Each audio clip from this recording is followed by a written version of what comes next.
Hello, and Hello, welcome Michael. to this episode of Congressional Conversations, where we discuss the priorities of New York's Jewish community with members of the New York Congressional Delegation. I'm your host, Michael Miller, the Executive Vice President and CEO of the Jewish Community Relations Council of New York, JCRC-NY, and today, hailing from the 12th Congressional District, a very, very good friend, we welcome Representative Carolyn Maloney. Representative Maloney is chairwoman of the House Committee on Oversight and Reform, the former chairwoman of the Joint Economic Committee, and she serves on the House Committee on Financial Services. A very, very warm shalom and welcome to Congresswoman Carolyn Maloney. Good morning. Good morning, and I'm thrilled to be here with my friends with JCRC. Thank you for inviting me. I wish we were in person. I look forward to those breakfasts and seeing my friends, but here we are virtual and we're getting over this pandemic and we're moving forward. Thank you for having this series. I'm deeply appreciative of the opportunity to speak to you virtually. Thank you very much, Congresswoman. Maybe I should call you Chairwoman.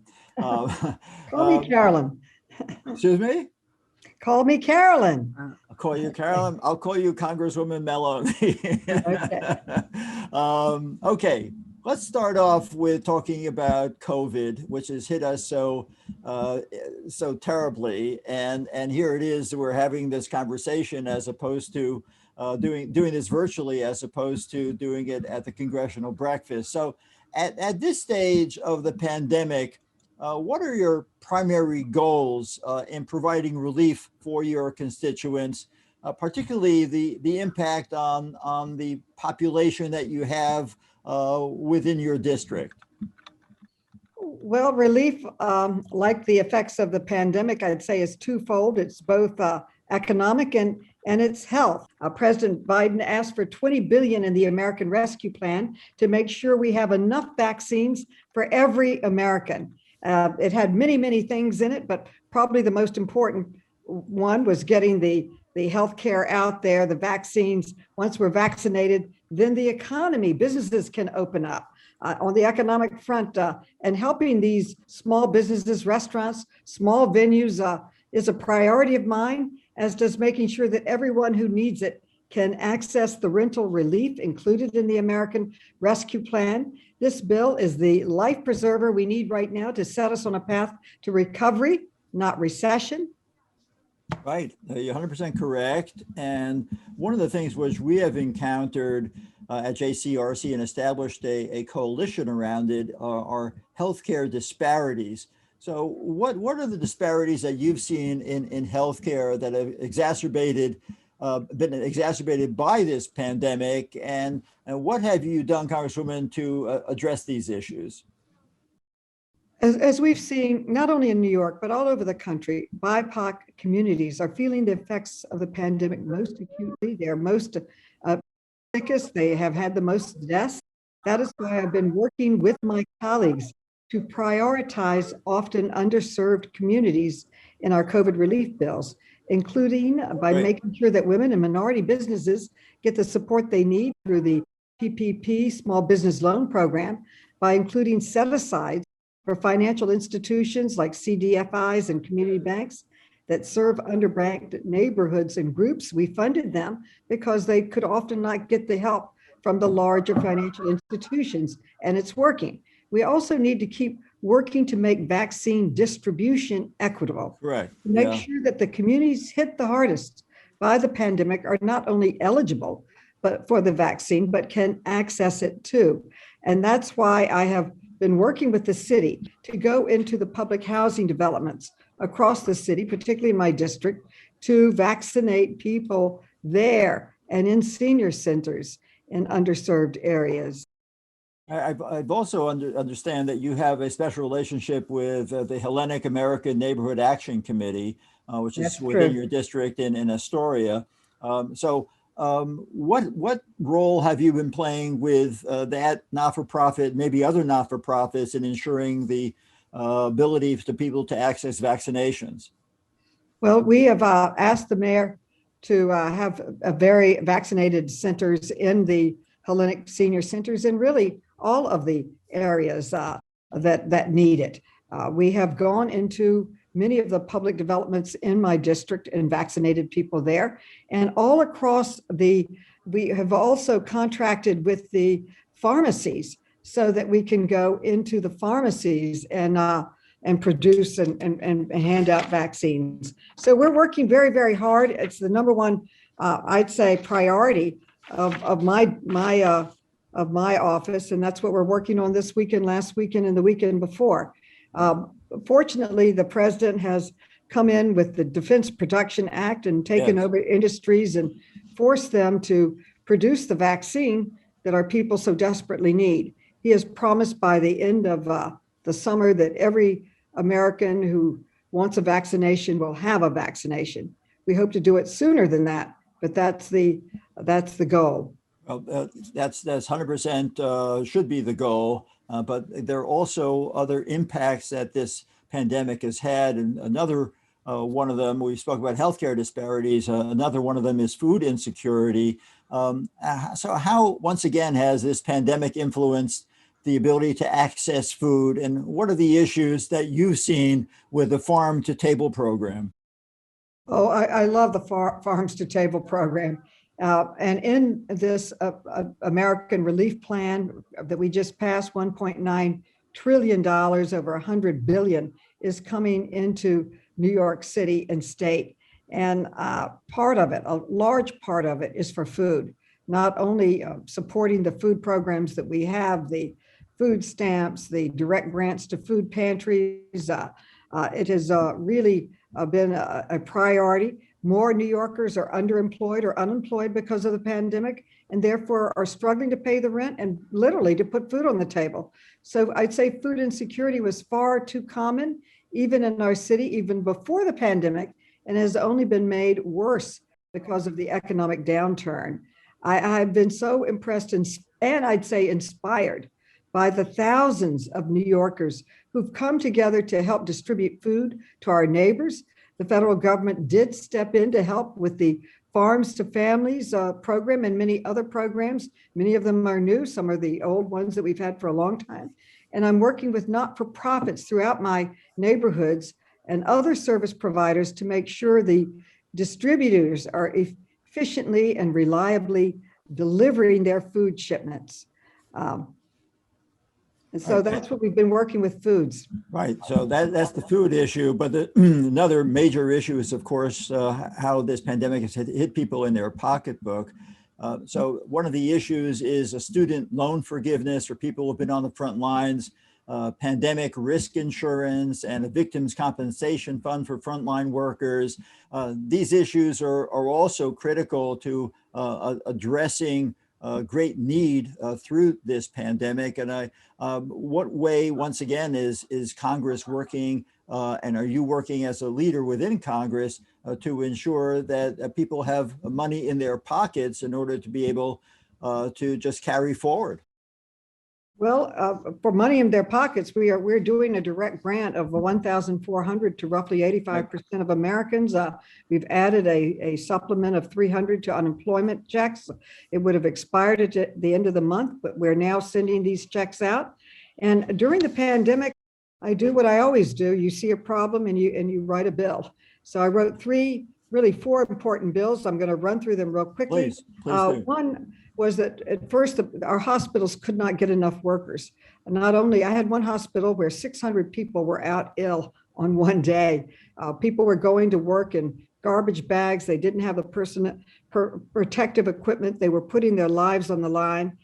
So I put a bill in to help get more health workers there. And that was to forgive the student debt for frontline health workers. They put their own safety at great risk, especially at the beginning of the pandemic. There were widespread shortages of personal protective equipment. Many of them were sick. Many of them suffered mental problems given the stress that they were in. I thought the least we could do, I'd like to relieve the debt of all of our students, but our frontline workers who are really risking their lives for us, we should go the extra mile to help them. A bill to relieve Student Debt Forgiveness for Frontline Health Workers Act. Also, the leadership of the caucus asked me to do a bill to help the small businesses. I had authored for New York after 9/11 what was called TRIA, the Anti-Terrorism Risk Insurance Act. We couldn't get any insurance after 9/11. We put a federal backstop and did a program. It has not cost taxpayers one dime, but opened up the insurance markets so that we could reopen and rebuild New York. I put in a similar bill, which I'm calling PRIA, Pandemic Risk Insurance Act, for the tens of thousands of small businesses, large and small, that have been forced to close their door permanently, while entire industries, including travel, film, television, and hospitality in our great city have been totally upended. And they have no way to protect themselves from pandemic related losses. This creates an insurance program, a backup program that's federally helpful with the private sector to give assistance to those who are facing pandemic insurance, their inability to get any, their inability to get started again. So that's an economic development. And then, as you know, I worked with JCRC on a bill for 20 years that finally passed, and it was the 9/11 Health and Compensation Bill, and it brought healthcare compensation to our 9/11 heroes and heroines. I have put the same type of bill in for our Pandemic Heroes Compensation Act, and it's would go to our frontline workers, our nurses, doctors, janitorial, pharmacists, technicians, all these essential workers that risk their lives to really help us and protect us. And though, you know, the mail delivery, they had a huge number of losses, the transportation workers. And we must assure them, if they or their loved ones become ill or die or become too ill to ever work again because of COVID, we have to be there with support financially to help them. So that's another one that I did. And also, when we ran out of personal protective equipment, I went to the Garment Center and we started making the protective equipment for our hospitals. And some of them started exporting that and sending it out across the country. And I put a bill into, you know, Buy America First. Let's produce at least 25% of our personal protective equipment right here in America.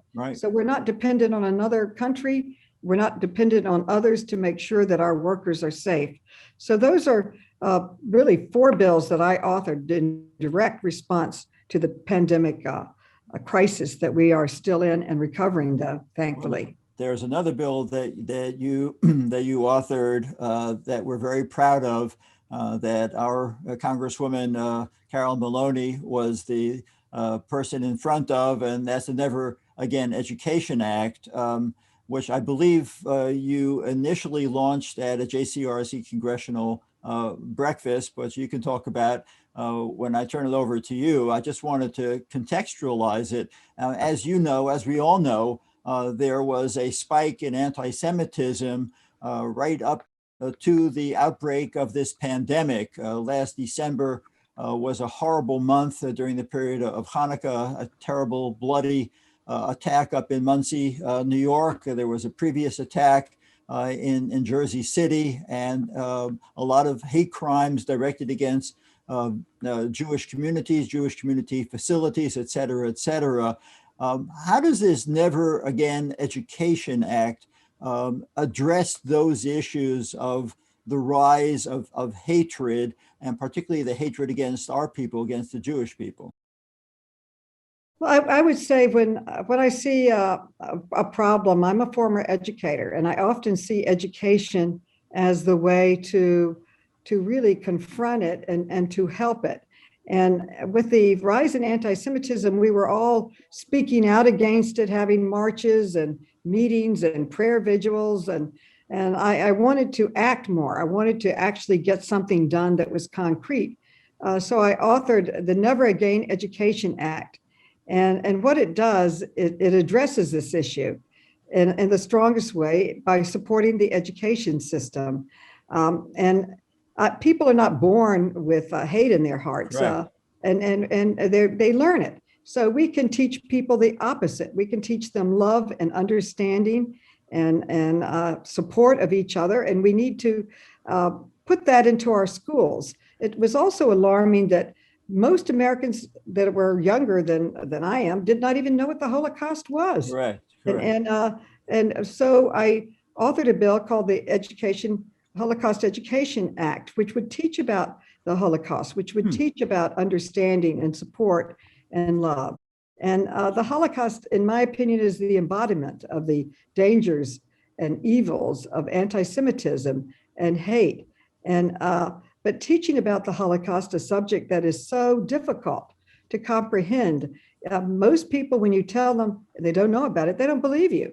And it's often traumatic to even think about it, that people could be so cruel. So I wanted to make sure that our educators have the tools that they need to teach these lessons. So I know that roughly 13 states and cities already have Holocaust required education. Take these lesson plans, put them all together in one place in a website. We selected the Holocaust Education Center right here in Washington, D.C. It also already has a very excellent repertoire of lessons and information that they share with people. And I can tell you from being a teacher, the very hardest part is developing your lesson plan. But by providing expert approved lesson plans and materials to teachers, we empower them, we help them, we enable them to have these conversations with their students in an age appropriate way based on really very concrete research. It also had an appropriation of $10 million over 5 years to maintain, set up the site, and also to provide grants. Oftentimes, some of the best teachers are Holocaust survivors themselves, to save their stories and to bring them to educational centers. I'm very thrilled that the bill passed, and I'm even more thrilled that it was bipartisan. Going into this election, I'd say it was the most partisan Congress I've ever been at. Everybody was fighting. But when it came to this bill, it passed the House with over 400 votes, which is extraordinary. Wow. From both sides of the aisle. Then it went to the Senate and again passed overwhelmingly in a bipartisan supportive way. And then the president had a bill signing where he had religious leaders from around the country join in the signing of the bill. So it was very beautiful. I have talked to the leaders at the Holocaust Museum here in Washington. It is an incredible facility and an incredible historic site too, with all the information they have stored there. So we're already helping to build on the stories and the research that they have.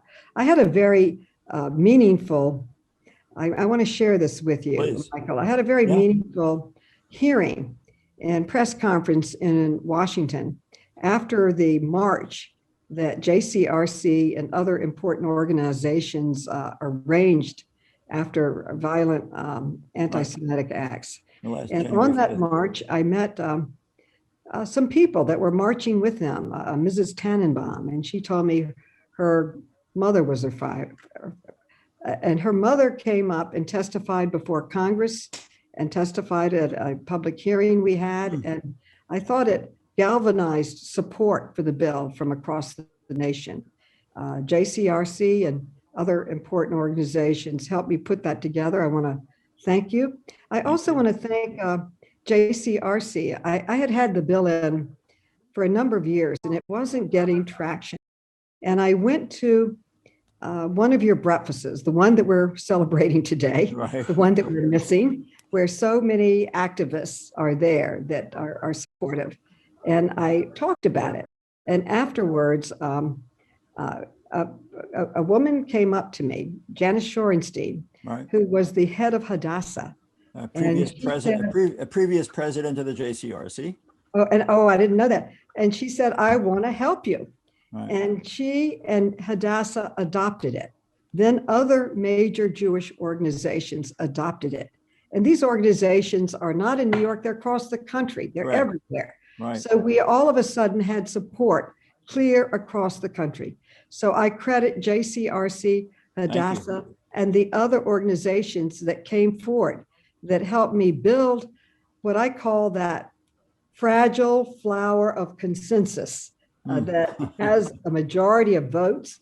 In this case, it was overwhelmingly, almost the entire Congress voted for it, to pass something in the United States Congress and to start this important program going forward. So when you go to the Holocaust Museum in Washington, be sure you thank them for taking the program and helping it bloom.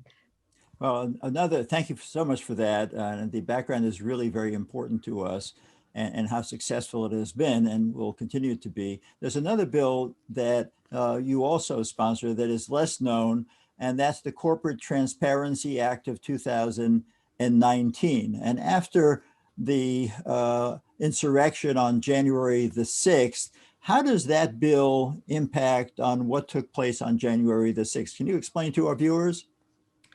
I would say that this is probably one of the most important bills I've ever authored. And I've authored over 80 bills that I really wrote myself.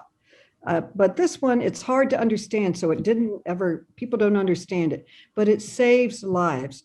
Law enforcement, every law enforcement organization in the country endorsed it. President Obama thought it was so important that he created a task force just to try to pass this bill.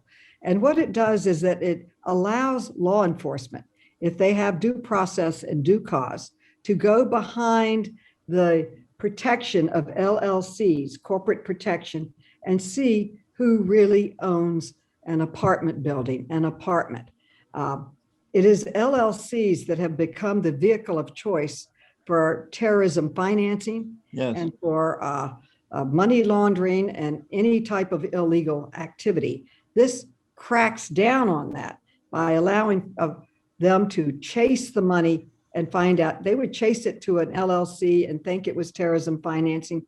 They could not go behind it. This will make us safer and it will save lives. One thing that is a challenge for it, it does not go into effect, the Corporate Transparency Act, as it's called, for 2 years.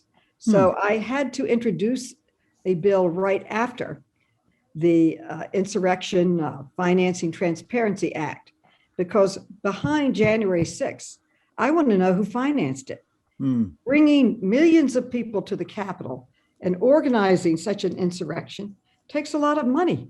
So I'm very interested. So this bill would allow law enforcement to go behind the parlors and organizers of this insurrection to see who was behind it. And it's a part of national security for us to be able to know that. So I'm very, very, I hope to pass that bill too. It's on my must-pass list that I'm taking to Leader Hoyer later on this week to let law enforcement find out the real owners of any anonymous shell companies that are connected with the attack on the Capitol. Wow, that's so important. I'm glad you explained that to us. I have two more issues that take us overseas before you have to run over to the Capitol and get to the floor of the House. One of them revolves around Iran, the other around Israel. You voted against the JCPOA, the Iran deal. So what are your hopes now with the Biden administration, their possible re-engagement with Iran, especially considering the shortcomings of the deal when it came to the sunset clause, their malign funding of terrorism all around the world, the development of intercontinental ballistic missiles and the human rights accusations, abuses. I mean, there's so much that this deal is missing right now. What role do you think you can play to ensure that whatever re-engagement there is done to your satisfaction? Well, I had wanted a stronger deal, and that's why I had voted against it. I wanted a stronger deal to ensure that Iran would never possess a nuclear weapon. But because of the deadline and others, it did not accomplish that. But once we had entered the agreement and the money was released to Iran, which they then put into terrorism financing right away, I thought it was important. It was really foolish to leave the agreement then and turn our back on our allies who had entered the deal with us and the protections that we had in it at that point. Now looking forward, any new or revamped deal needs to address dangers Iran poses to the international community. A lot has changed since the initial deal was negotiated, and we must have a sharp pencil. We must make sure that Iran never possesses a nuclear weapon, and we must also address its funding for terrorist organizations, development of ICBMs, and human rights abuses against our own people and those in the region. Yeah, and we look forward to keeping in touch with you and your staff as to what role you'll be playing in that regard. And with regard to Israel, I'm very, very proud that quite a number of years ago, you traveled with us to Israel as a freshman member of the United States Congress. How important are trips to Israel? You know, the DSA has come out with their questionnaire for city council, where you once served very, very distinguished way in New York. Again, the issue is travel to Israel. DSA is opposed to traveling to Israel on trips such as you took with us and many others have taken. How important is it for people, particularly in the political realm, to see Israel with their own eyes? Well, first of all, I want to say that trip was transformational to me. It is still vivid in my mind. We would read about violence against Israel. It's another thing to be with a group over there and have people from your group in an area where terrorists just went and bombed people and took hostages, and you don't know if your friends are taken or not, or to talk to people and as they explain the terrible tensions they feel with bombs constantly coming at them and terrorist undertakings against them. And I would say in any situation, not just visiting Israel, but any country, if you truly want to understand a country or a situation or a war or a challenge, you need not only to read about it and research it, you really need to go and see it and feel it and meet with our counterparts in government and in communities, and to hear directly with people on the ground. I think it's extremely important to understand what is happening in Israel, and I would say the entire region. And I would say these trips are important for members of Congress who are making decisions on national and international security with regions around the world, to literally go and speak with our counterparts, to speak with the people, to see it, to feel it. I think it's very, very important to include and continue funding this form of understanding. I truly do. Thank you very much. And we also want to maintain Israel as a bipartisan issue on Capitol Hill, and I'm sure you're very supportive of that as well. Thank you so much, Congresswoman Carolyn Maloney, for joining us at Congressional Conversations. Are there any final thoughts that you'd like to share with us before we part company?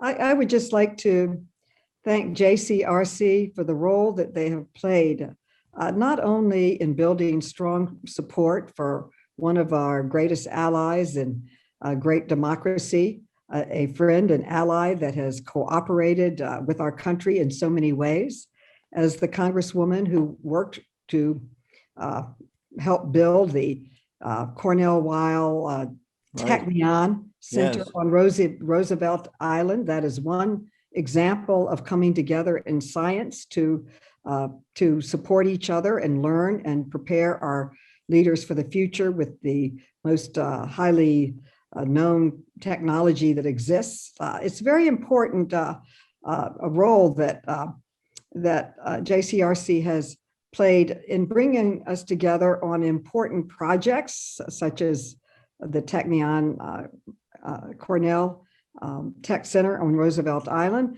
and also in educating members of Congress through various meetings such as this one and others, and trips to Israel that JCRC has put together. But also I have made so many wonderful friends that have become an incredibly important part of my political life. Advisors that advised me not just on Israel, but on contracts and economic issues and all health issues. They're all leaders in their own field and bring all kinds of help. And it has made, I believe, me a more effective legislator. Sally Goodgold was the chair of my contracts advisory committee that I received many awards for my work on contracts. She was my partner in it.